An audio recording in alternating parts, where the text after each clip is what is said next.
Il sort à peine de derrière le rideau de la scène du Théâtre des Insolites à Saint-Georges-sur-Larain que les applaudissements envahissent la salle comble. Le public est venu pour lui, pour le voir, pour l'entendre et pour rire de bon cœur.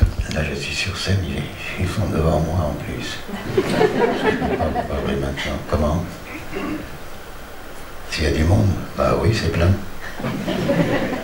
Comme Charlie Chaplin a créé Charlot au cinéma, Judka Epstu a créé ce personnage grognon, râleur, très français, mais avec un accent yiddish à peine caricaturé comme une signature. Si je vous prenais vraiment l'accent de ces générations d'Europe de l'Est, vous verriez que je gomme beaucoup. C'est peut-être ce qui m'a valu la chance d'ailleurs d'accrocher des films comme Les Aventures de Rabbi Jacob, parce que Gérard Rory m'avait dit « La force que tu as dans mon film, c'est que tu as un accent sans avoir l'air d'avoir un accent. » Comme Charlot, son personnage est une icône. Le chapeau melon et le costume 3 pièces noires le distinguent immédiatement. Tout le monde connaît ce vendeur de caleçons molletonnés près de ses sous, Popek. Puisque c'est une de mes ancêtres qui en avait inventé les ponts pour les châteaux forts, et d'ailleurs ça portait son nom, les ponts Lévy. Le personnage se raconte, amène la situation et tombe la chute imparable. Jouant avec les mots, le quiproquo, Raymond DeVos n'est pas bien loin. Dans la salle, les rires partent au quart de tour. L'idéal, c'est quand un artiste a la chance que les mots qu'il prononce en public tombent comme des notes de musique à Paris, à Bruxelles, à Genève, à Nouméa, à Montréal, et au même endroit, et au même moment. Moi, je ne suis pas des égoujates qui ne prennent stop que des jolies filles. Oui, bah, elle m'a fait la tête jusqu'à Paris, cette saleté-là aussi.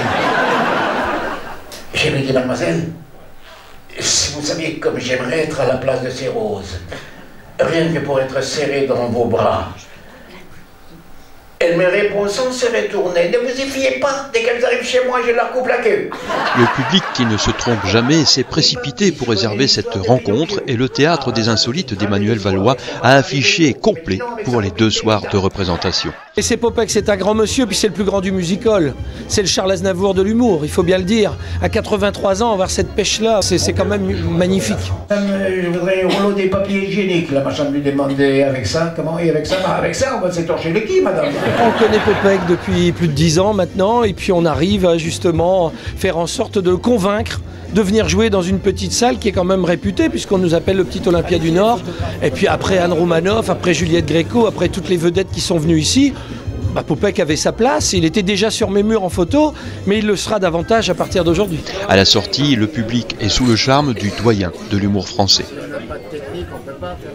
Les sketchs n'ont pas pris de ride, toujours autant d'émerveillement, toujours autant de rire. Et je connaissais très bien depuis plus d'une vingtaine d'années, je connaissais tout par cœur, mais on rigole à chaque fois, à chaque blague, on les connaît, mais on rigole tout le temps. Je le connais depuis très longtemps, je suis à la télévision en fait. Et ces sketchs sont des standards, c'est incontournable.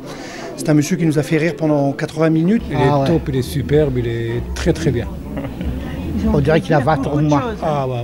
C'est magnifique. Et cette chance-là, on l'a eue grâce à notre association.